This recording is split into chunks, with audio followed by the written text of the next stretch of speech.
I keep talking about this, but I just want to expand on it. Um, we have people that they want a simple answer to how to get in shape, right? And the simple answer is pay attention to your workouts, pay attention to your nutrition, pay attention to your recovery, right? And your stress levels. That's the simple answer. But now pay attention to your workouts, right? Well, what does that even mean? What does my training look like? Is my training there to get me in shape just for the gym, or is my training there to get me in shape for activities outside of the gym, right? And if it's for that, then what does that look like? The next thing, pay attention to my nutrition. Is it just eat less, or is it what are the foods I should be eating to coincide with my nutrition, or sorry, with my fitness and with my training sessions? Is it do I need to pay attention to nutrient timing, or am I at that point yet? So you can't just be like eat good, right? Well, what does that mean? Well, it means slightly different things for different goals. So now I've got to be like, okay, well, what does that mean for the goals that I have? We have a bunch of people doing high rocks, and that means something different than if you want to lose weight and that's your main goal. Um, those two things don't mesh. They do this, right? Performance and weight loss aren't the same thing. And so you've got to fuel your body for maximum performance. Um, you've got to kind of gauge your calorie intake for maximum weight loss. Um, Recovery. Well, does that mean I need to stretch or do nothing?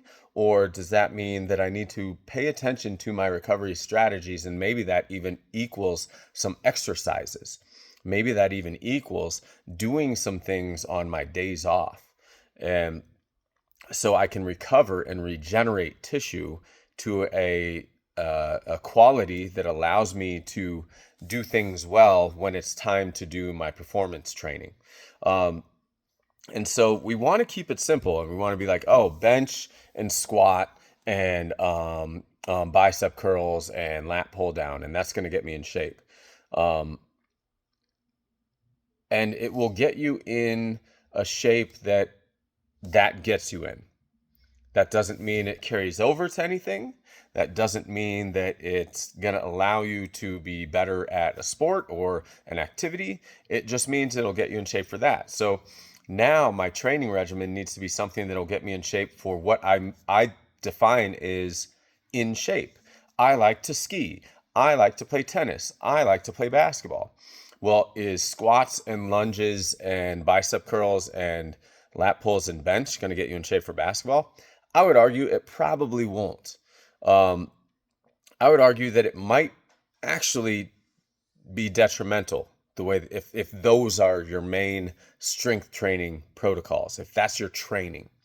So you can't just be like, oh, do these 5 exercises and you're good to go.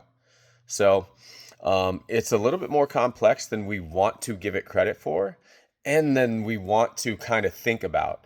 And generally, anything that does really well, you're gonna have to kind of be involved in that endeavor. You can't just be like, just tell me what to do and then I do it and I mark off the list. Because in general, you don't own any of that. It's just a to-do list that you finish, and you're not really involving yourself in that pursuit. So when we talk about making things simple, just so we can understand them, uh, you're leaving a lot on the table because you're not understanding the full story. You're just understanding the simple side of it, which is probably not the thing that's going to pay dividends out.